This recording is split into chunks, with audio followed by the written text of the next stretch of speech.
Hey, I'm Mark, and I wanted to tell you guys about how my crazy mom and sister tried to set me up. I shouldn't have been surprised at all, considering how poorly they had treated me since I was a kid.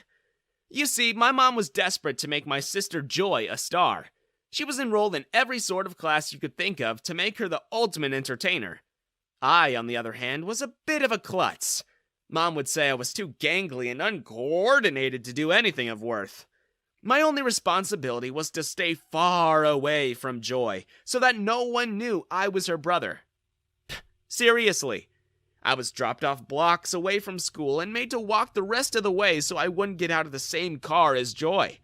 I wasn't allowed to look at or talk to her in the hallways. My mom even had my last name changed to her maiden name. No one thought it was weird because not a soul knew we were related. I was just another loser that Joy and her friends made fun of. The only friends I ever had were in the comic book club, but that wasn't exactly the cool clique. Soon, Joy was booking commercials, and my mom turned into the craziest stage mom there had ever been. She pulled Joy and myself out of high school, and I was now going to be her personal assistant. Unpaid, I might add. My mom treated me like a dispensable employee around the house. I was on call. Your sister shouldn't be doing anything that requires you to expend any unnecessary energy. She is the star here, and the only reason you have those clothes on your back is because of her. We all know you are useless, so we've set up classes for you to be competent at taking care of your sister's needs. For the next 6 months, I was forced to learn the classic skills that any good lackey would need to know. I learned how to cook, iron, chauffeur, even bodyguard. I was trained in massage therapy and psychotherapy. I was soon running my sister from audition to audition all over the state. Whenever she would fail, my mom would blame me, and me only. I had gotten her there too late or too early, or I was breathing too loud and ruined Joy's concentration. Long story short, I was the catalyst for anything that went wrong in Joy's career. My mom would constantly warn I was on thin ice. If Joy didn't get famous soon, we would be broke, and the first thing that would go would be me. The final straw came on Joy's audition for American Idol. I had been so stressed leading up to the audition that I was operating on 5 hours of sleep. I could barely keep my eyes open. I fell asleep as I was ironing Joy's custom-made outfit. I tried to fix it as best I could, but my mom burst in and saw the disaster. So, you decided you're just going to up and sabotage your sister on her big day? I knew you couldn't be trusted. I was locked in my room, and Joy was whisked off to the American Idol audition, where she subsequently embarrassed herself on national television. The clip of her auditioning went viral, and my mom's worst nightmare had finally been realized. Our family was the laughingstock of the internet. Embarrassed, Joy ran away from home, and my mom had lost her cash cow. There was only one person to blame. Me.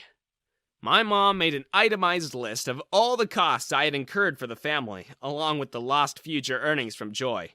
I was forced to sign a promissory note saying I would pay back all the lost future income Joy was expected to make. It would be years before I made enough money to pay off the debt. I would do anything to get out from under my vindictive mother. I spent the next year taking any odd job I could. The one positive I could take away from my childhood was I had more work experience than anyone my age. It wasn't long before I applied to the one place where all my talents could be truly appreciated. I started at the hippest hotel in town as a doorman, and I soon was concierge, taking care of all the high-level guests. The only thing was all my money was going to my greedy mom. One morning, as I stood outside in the cold waiting for a guest, a limo pulled up, and out walked one of the most gorgeous girls I had ever seen. I had no idea that would be the day I would meet one of the biggest influencers in the world. Her name was April, and she was only going to be in the country for a few more days on her fan meet and greets. As she walked up, I could see a disaster unfolding. The ground was covered in snow, and she was wearing high heels.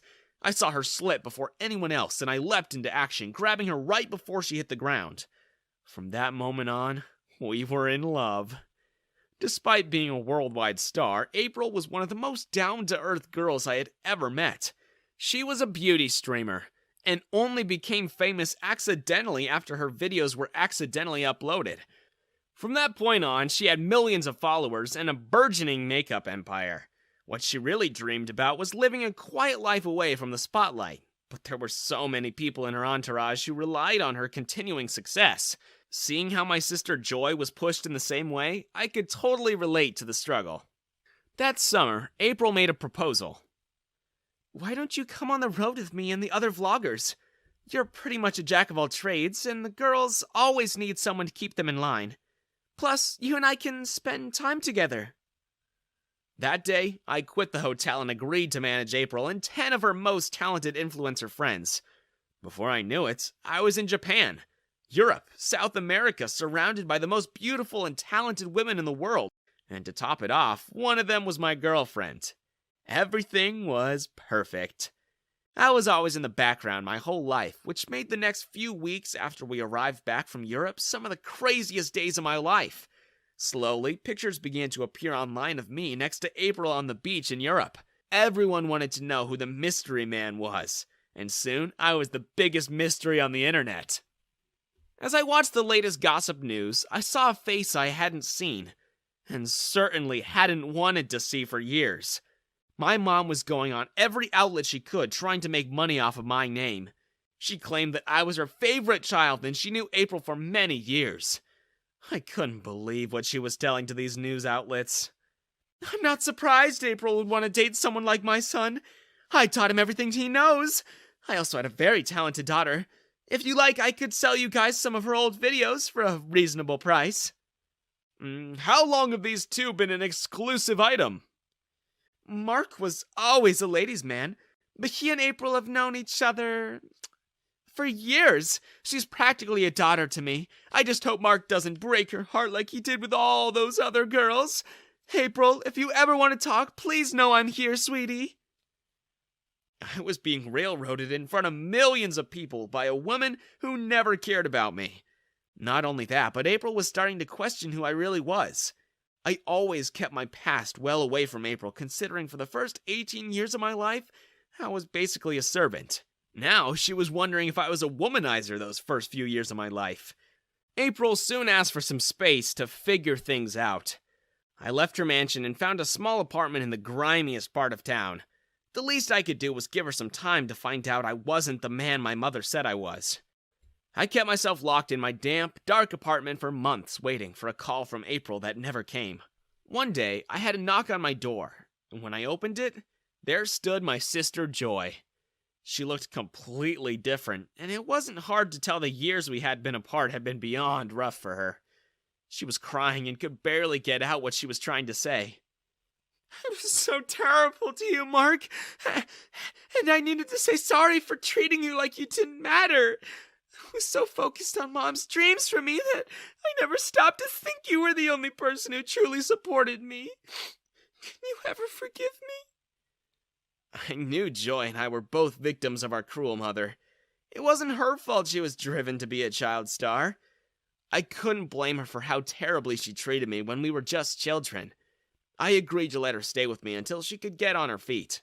I mean, after all, she was my only sister. It wasn't long before I started to think something was up. Joy would constantly ask about April and her routine and my contact with her. It wasn't long before she took over my living room for TikTok dance videos, and then my kitchen for her weekly cooking shows.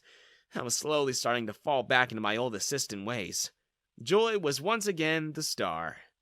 One afternoon, while I was sitting outside my apartment while Joy filmed her latest video, I heard a familiar voice. It was Todd, one of the few friends I had in high school. He was dressed like $1,000,000, and here I was in my pajamas locked outside my apartment. "Hey man, long time no see. We haven't seen you since high school." We? Yeah, me and the guys finally formed that comic book company we always talked about back then. Those characters you helped create really took off, man. What have you been up to lately?" I couldn't say yes to joining the team fast enough.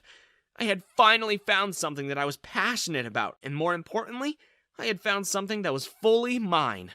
I was going to keep the news to myself, but hiding anything from someone as nosy as Joy was an impossibility. as soon as I entered the apartment. "Was that one of your friends from that loser club you used to be a part of?" It was a comic book club, and yes, that was Todd. "He looks like he's doing quite well for himself." "Yeah, turns out those comic books pay off sometimes." That was all Joy needed to hear, and for the next few months, she embarked on a campaign of the creepiest behavior I had ever seen. Joy decided to start a new channel in my living room with the cringiest content I had ever seen, and this was just the beginning.